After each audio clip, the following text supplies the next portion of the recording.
صلى على النبي محمد. Assalamualaikum warahmatullahi wabarakatuh. Alhamdulillah wassalatu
dari situ banyak kupu-kupu di muka gue ya.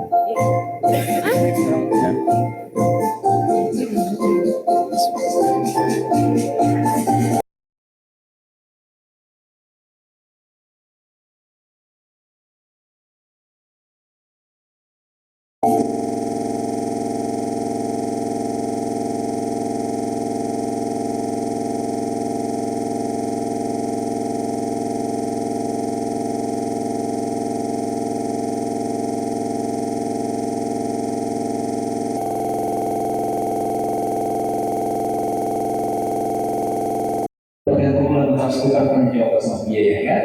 Silakan biaya kan cowok. Teruskan pula dari jawab setelah problem agama ini masih jelas tugas dan ringkas.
Rabbana lakal hamdu kama yanbaghi li jalali wajhika wa 'azimi sultanika. Subhanaka la nufsi thana'an 'alaika anta kama athnayta 'ala nafsik. Walakal hamdu walakal syukru 'ala dhalik. Allahumma salli wa sallim ala habibina sayyidina Muhammad wa ala alihi wa ashabihi wa tabi'ina lahum bi ihsanin ila yaumiddin. Allahumma ya Rabbana tahhir qulubana minan nifaq. Tahhir ya Rabbana qulubana minan nifaq. Tahhir ya Rabbana qulubana minan nifaq.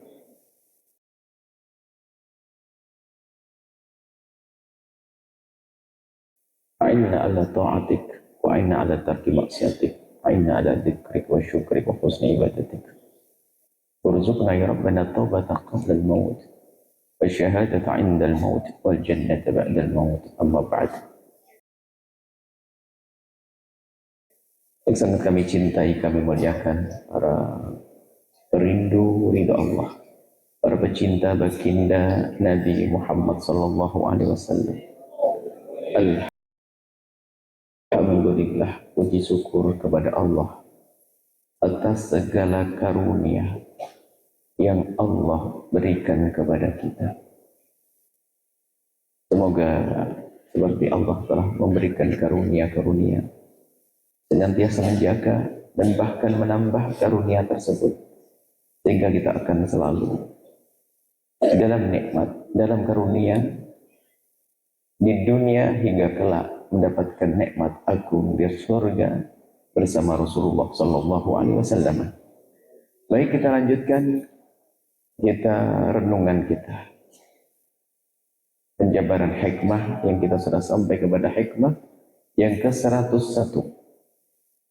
Bunyinya adalah kemunafikan adalah pembungkus kekotoran hati dengan kalimat yang penuh makna. Kemunafikan adalah pembungkus kekotoran hati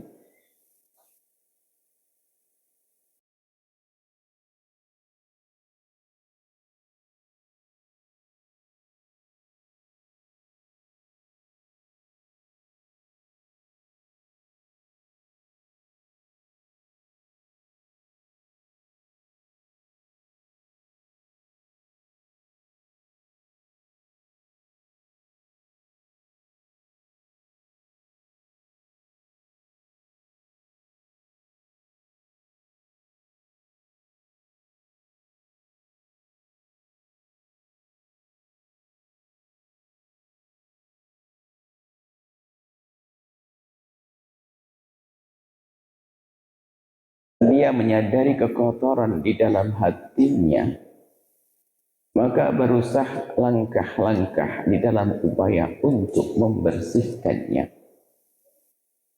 Yang tidak pernah merasa hatinya kotor, bagaimana mungkin dia akan membersihkannya? Sehingga yang harus selalu kita hadirkan dalam diri kita adalah mengamati keadaan hati kita. Penekanannya hikmah ini di sisi ini.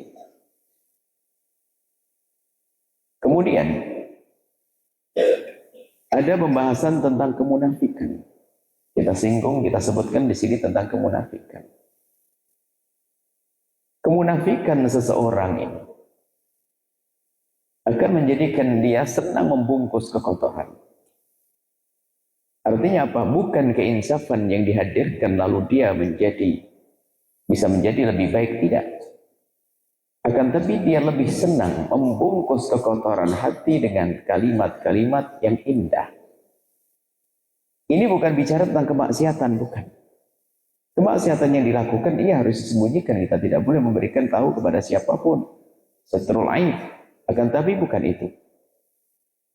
Ada orang yang dia hatinya penuh dengan kekotoran, akan tapi dia tidak menyadari.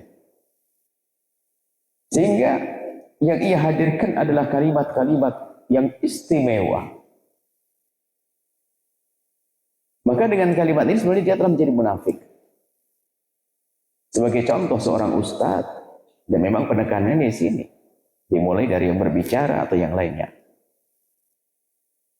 Apakah betul seorang ustadz di saat berbicara tentang kesombongan dia menyadari bahwasanya kesombongan itu kotor, dan apakah dia menyadari kalau dalam hatinya ada kesombongan atau tidak?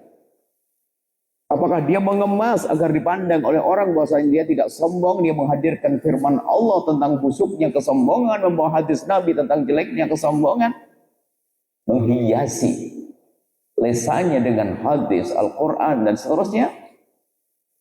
Akan tapi ternyata di dalam hatinya tidak disadari kalau dia adalah orang yang paling sombong. Bahkan sangat halus bisa saja kalimat yang disampaikan itu justru kesombongan baru lagi yang akan ditumbuk di dalam kekotoran hatinya.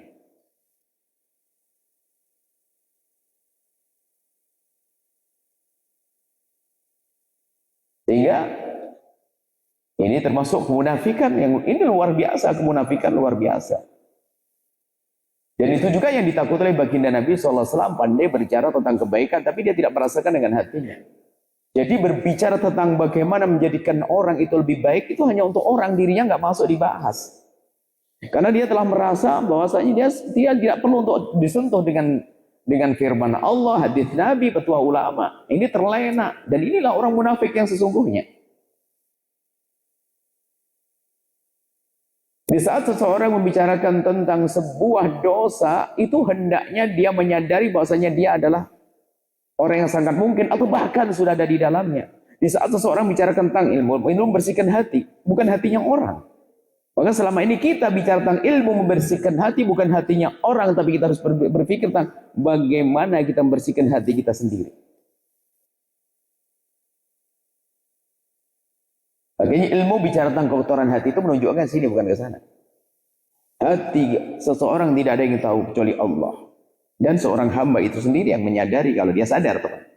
Tapi nggak boleh kita sok tahu tentang hati seorang, bulan ria, bulan ini dan sebagainya.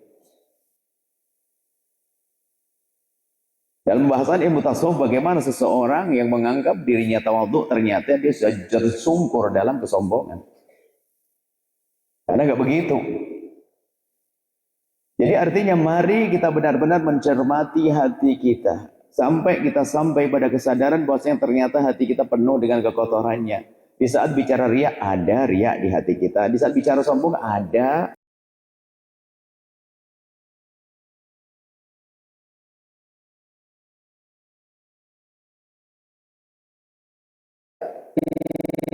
Inilah seseorang akan berusaha untuk membersihkan kekotoran hati. Jangan hanya pandai mengemas. Kita mengerti ilmu akhlak, makanya ilmu tasawuf sama kesadaran bertasawuf itu beda. Sehingga kalau ilmu ini yang kita bahas ini adalah insaf, ilmu kesadaran, bukan ilmu otak.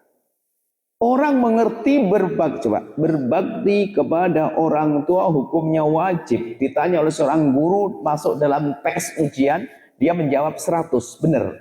Tapi apakah jaminan dia sudah bisa patuh dan berbakti pada orang tuanya?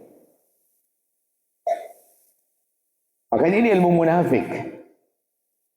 Hanya membiasakan dengan zahir saja tanpa disadari dengan hatinya. Maka kemunafikan ini membungkus. Kalau ada orang, ini sengaja membungkus, dia sadar, dia ngerti kesombongan, tapi dia bahkan dia bisa jadi dia sadar kalau dia tuh sombong sebetulnya. Cuman karena dia mengerti bahwasanya sombongku ini harus aku tutupi dengan gaya tawadhu. Padahal dia masih sombong. Karena dia punya kepentingan urusan dunia, sanjungan. Dan angka banyaknya orang yang terjerumus di dalam dosa-dosa hati, dosa-dosa yang batunul itsmi, istilahnya batunul ismi. Dosa-dosa yang seolah-olah tidak tampak akan tapi sebuah dosa yang sesungguhnya. Bahkan orang-orang semacam ini Nabi paling takut. Nabi paling takut ini termasuk ditakuti oleh baginda Nabi melebihi daripada takutnya kepada Dajjal. Kalau kita tahu Dajjal itu seram menakutkan, tapi ada orang-orang yang sangat ditakuti oleh baginda Nabi SAW, itu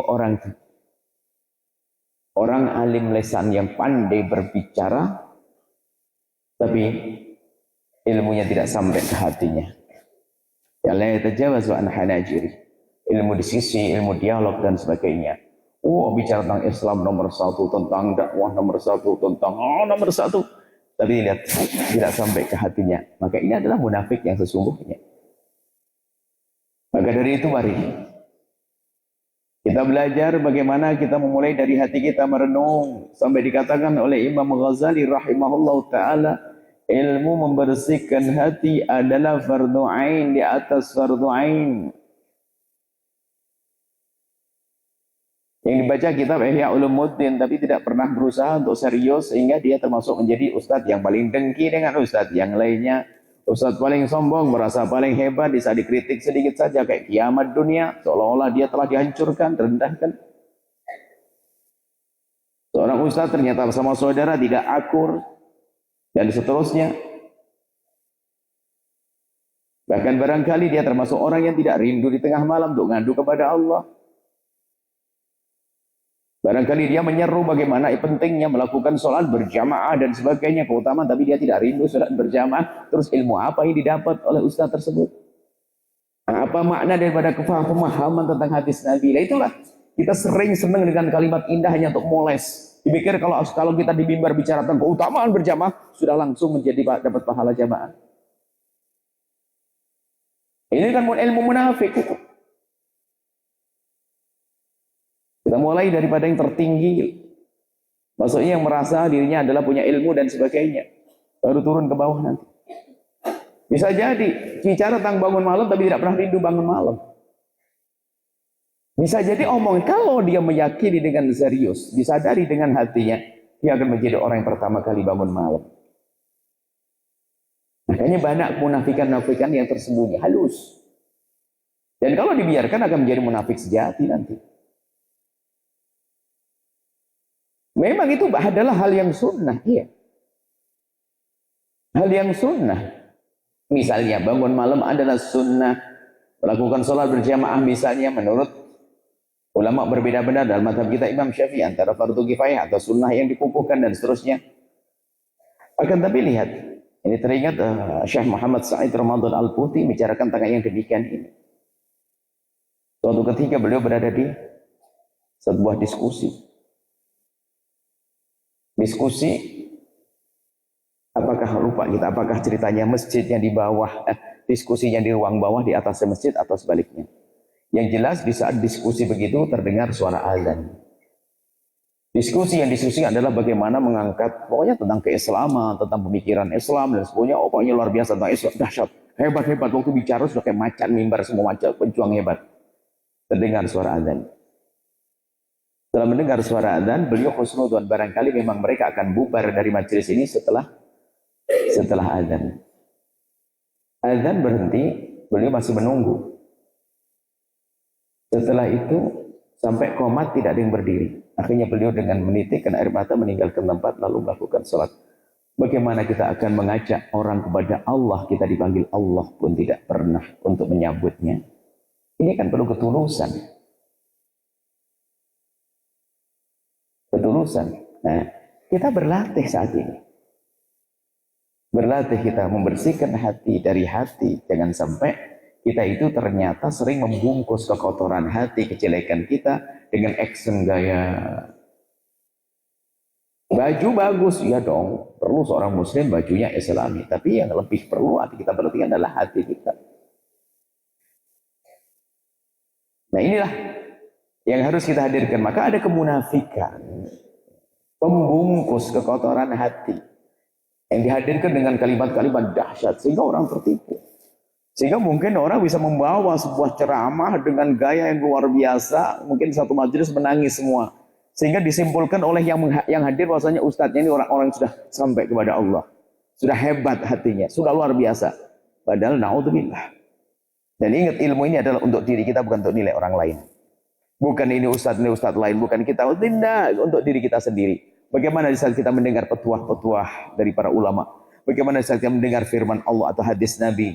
Apakah sudah kita rasakan dengan hati kita? Atau yang seperti dikatakan Imam Ali, kebenaran hanya didengar oleh otak. Terkagum-kagum dengan otaknya, lakin la yatajawazu an hanajirihi. Tidak sampai ke hati.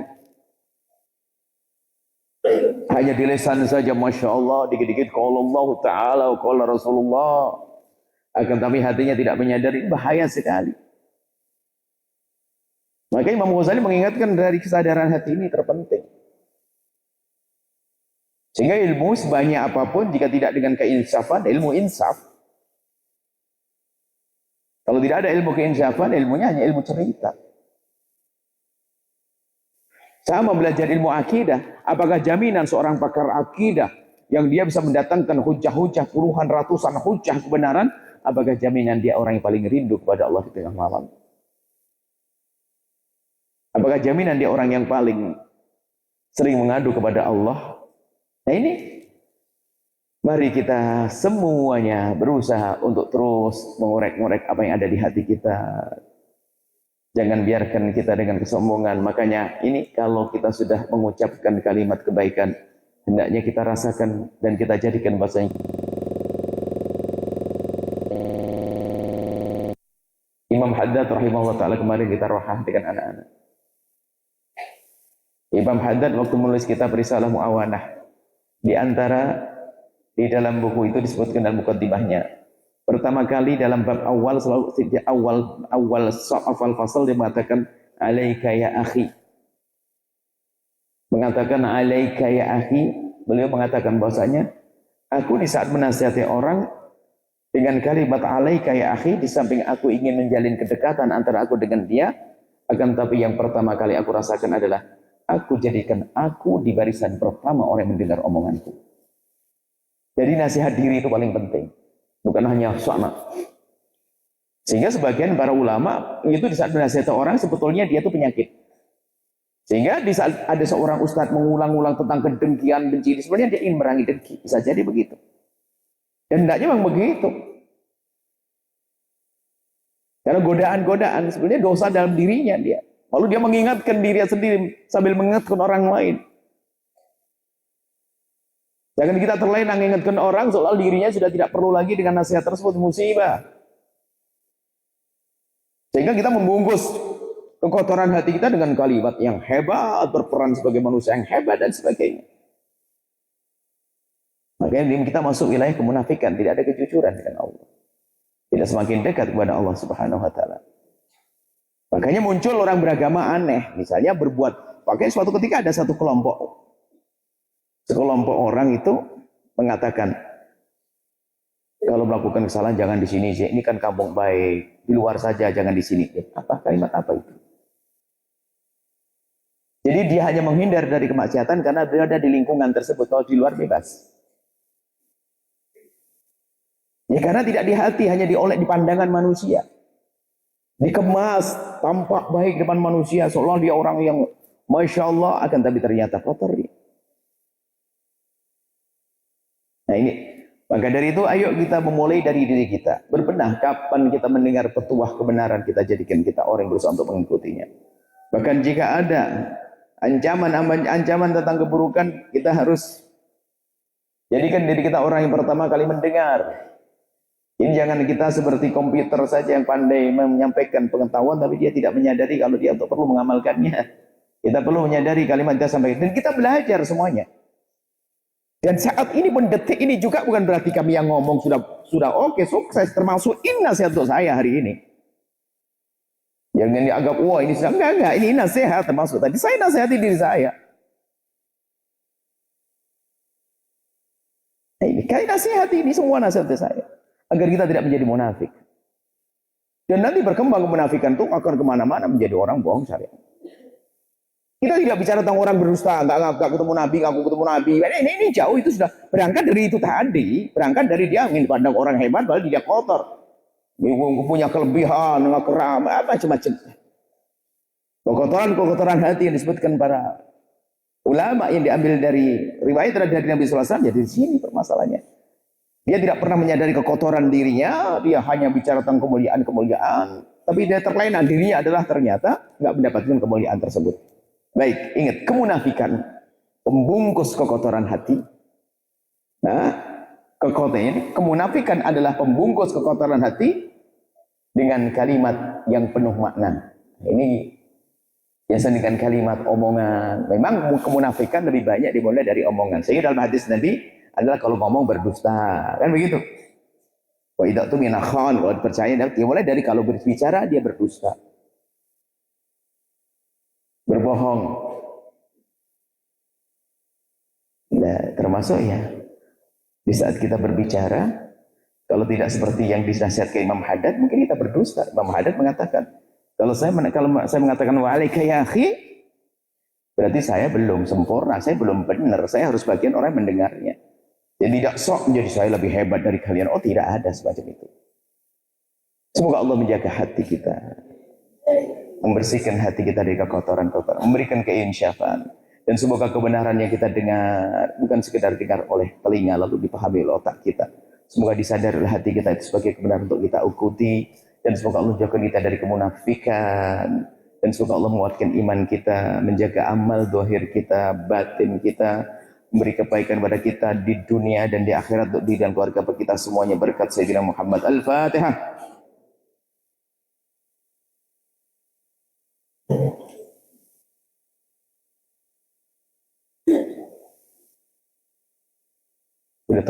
Assalamualaikum warahmatullahi wabarakatuh.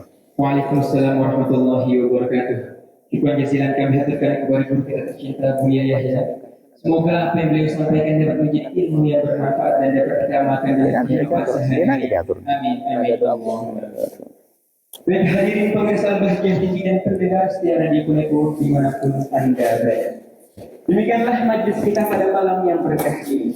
Insyaallah kami akan kembali hadir bersama Anda dalam program kajian Syekh, bukan Buya, yang rutin diadakan setiap Jumat malam Sabtu di Aula Utama Lembaga Pengembangan Dakwah Al-Bahjah Cirebon, tentunya bersama guru kita tercinta Buya Yahya.